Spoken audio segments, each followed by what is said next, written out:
বিসমিল্লাহির রহিম। আচ্ছা, ত্রিভুজ সম্পর্কে কিছু বিষয় আছে যেগুলো না জানলেই নয়, এগুলো অবশ্যই জানতে হবে। যেমন এখানে টোটাল 6টা পয়েন্ট দিয়ে আমি দেখাচ্ছি। প্রথম পয়েন্টটা হলো এটা। এখানে বলা আছে যে ত্রিভুজের সমান সমান বাহুর বিপরীত কোণ সমান। অবশ্যই এই বিষয়টা মুখস্থ করে ফেলতে হবে। এখানে যে লাইনগুলো আছে প্রত্যেকটা লাইনই বারবার পড়ে মুখস্থ করে ফেলতে হবে। তাহলে কি ত্রিভুজের সমান সমান বাহুর বিপরীত কোণ সমান, আবার সমান সমান কোণের বিপরীত বাহু সমান। এখন এই বিষয়টা আমি একটু বোঝাই দিচ্ছি। যেমন এই বিষয়টা বোঝানোর জন্য আমি এবিসি একটা ত্রিভুজ নিলাম, ঠিক আছে? আমি এবিসি একটা ত্রিভুজ নিলাম।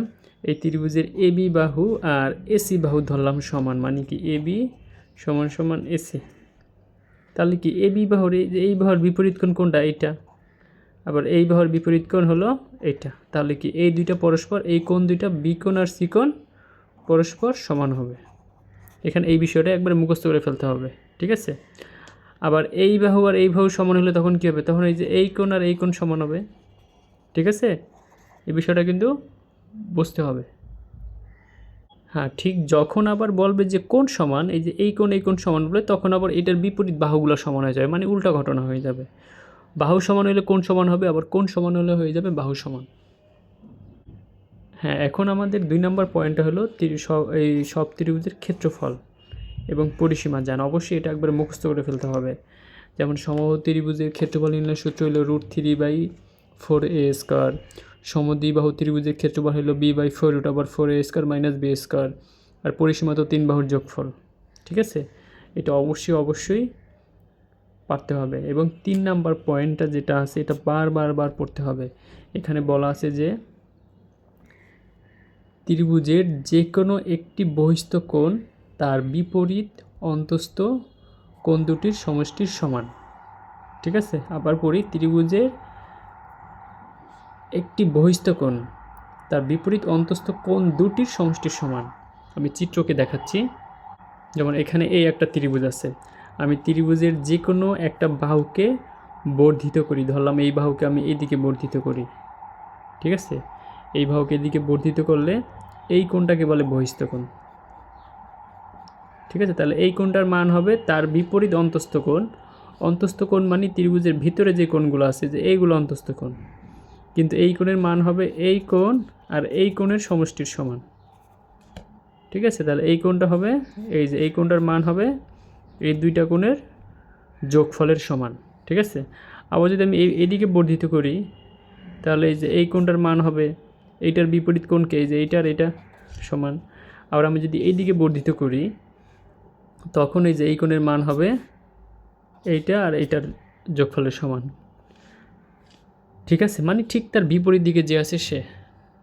এরপরে আমাদের 4 নাম্বার পয়েন্টটা আছে যে ত্রিভুজের যে কোনো দুটি বাহুর সমষ্টি বা যোগফল তৃতীয় বাহু অপেক্ষা বড় হবে। মানে ত্রিভুজের যে কোনো দুইটা বাহুর যোগফল, মানে যে কোনো দুইটা বাহুর দৈর্ঘ্যের যোগফল হবে তৃতীয় বাহু অপেক্ষা বৃহত্তর, ঠিক আছে? এটা মুখস্থ করে ফেলতে হবে। অনেকটা এরকম, যেমন এখানে কি, এই যে এবিসি একটা ত্রিভুজ দেওয়া আছে, এবিসি একটা ত্রিভুজ। তা এই ত্রিভুজের ওই শর্ত অনুসারে হবে A B plus A C greater than BC.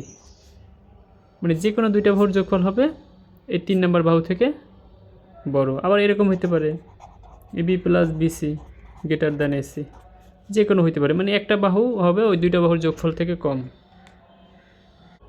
আচ্ছা, এরপরে ঠিক 5 নম্বর পয়েন্টটা খুবই ইম্পর্টেন্ট। সেটা হলো ত্রিভুজের মধ্যমা কাকে বলে, ঠিক আছে? এই মধ্যমাটা দিয়ে হায়ার ম্যাথে অনেক অঙ্ক আছে এবং এটা পারতে হবে, খুব ভালোভাবে বুঝতে হবে এবং মুখস্থ করে ফেলতে হবে। বারবার বা একটা জিনিস মুখস্থ করা বা মনে রাখার সবচেয়ে সহজ পদ্ধতি হইলে ওইটা বারবার পড়া, প্রতিদিন পড়া, একটু করে প্রতিদিন দেখা।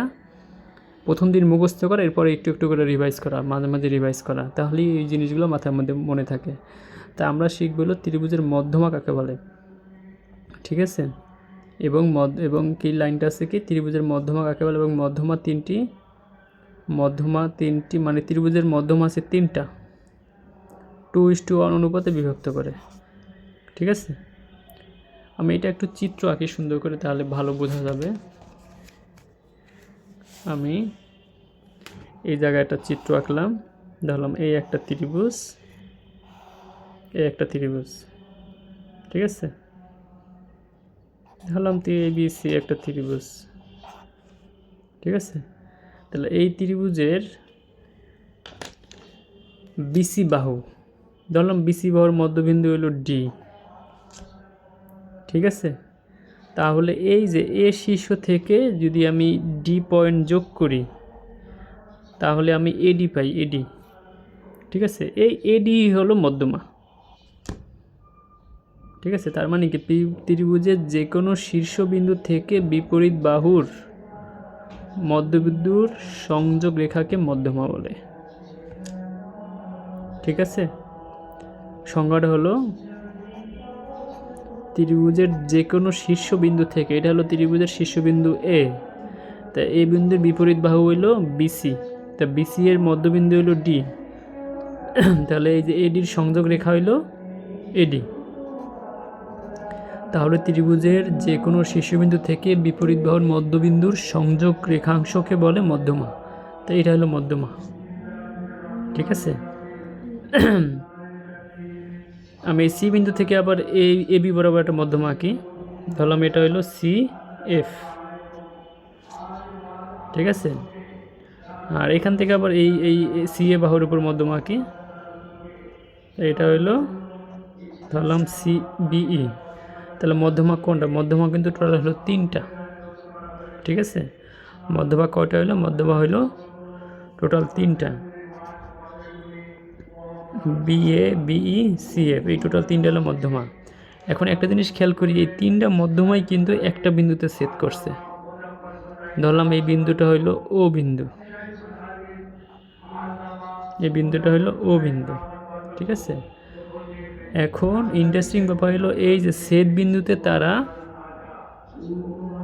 মূলত 2:1 অনুপাতে বিভক্ত করে, 2:1 অনুপাতে বিভক্ত করে।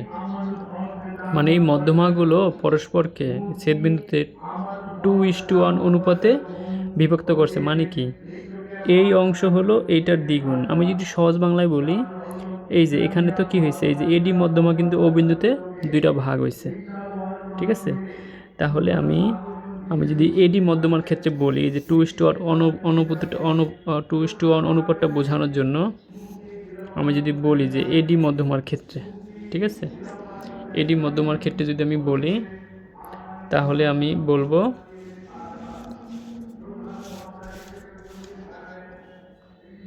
যে এই যে ও এ সমান সমান হলো 2OD, ঠিক আছে।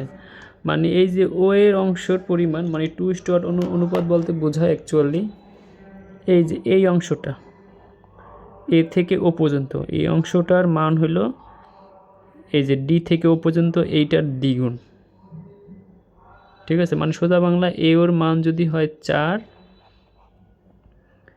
এ থেকে ও এই যে এ ওর মান যদি হয় 4, তাহলে ওডির মান হবে 2, ঠিক আছে। এটাকে বলে 2:1 অনুপাত। বা আরও সহজ করে নিলে এও বাই ডিও সমান সমান 2/1, যেহেতু 2:1। আবার বিও বাই ও ই, আমি এখানে সবগুলো সুন্দর করে লিখি, বিও বাই ইও